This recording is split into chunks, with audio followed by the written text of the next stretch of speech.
আজকে আমি চলে যাচ্ছি ব্রাহ্মণবাড়িয়া জেলার সবচেয়ে বড় গরু বাজার এবং এই গরু বাজারটি শত শত বছরের ঐতিহ্যবাহী একটি গরু বাজার। আজকে পাখির চোখে আপনাদের এই গরু বাজারটা একটু অন্যরকম ভাবে এক্সপ্লোর করবো এবং আমার সাথে আছে ব্লগ অফ মুবারক এবং তার টিম।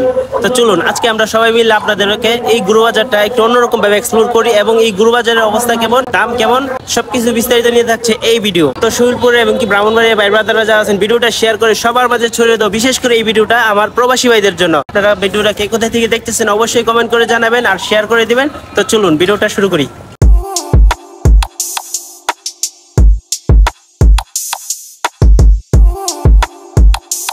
টিকটকার মানিক অবশেষে আমরা বানবাড়ি গরু বাজারে টিকটকার মানিককে পাইছি, গায়ের টিকটকার মানিকের মতো। আসসালামু আলাইকুম সবাইকে, আপনারা দেখতে পাচ্ছেন আমি এখন চলে আসছি ব্রাহ্মণবাড়িয়া জেলার সুহেলপুরের গরু বাজারে। আর এই সুহেলপুরের গরু বাজারে বাংলাদেশে বিভিন্ন প্রান্ত থেকে খামারিরা ট্রাক ভর্তি করে গরু নিয়ে আসে বিক্রি করার জন্য।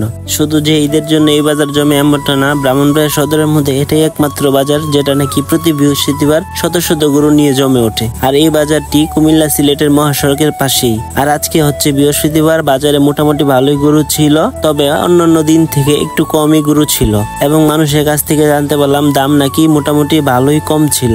ভাই গরুর অবস্থা কেমন? অনেক ভালো ভাই, আমি কিছু কাস্টমার না দিয়ে আমার দিবেন নি?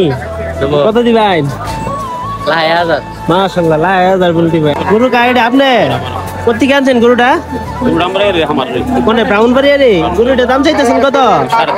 3.5 লাখ। এটা কি নাম রাখছেন নি? নাম রাখছি। আর এখানে অনেক বড় বড় মহিষ উঠেছিল, দামও মোটামুটি কমই ছিল।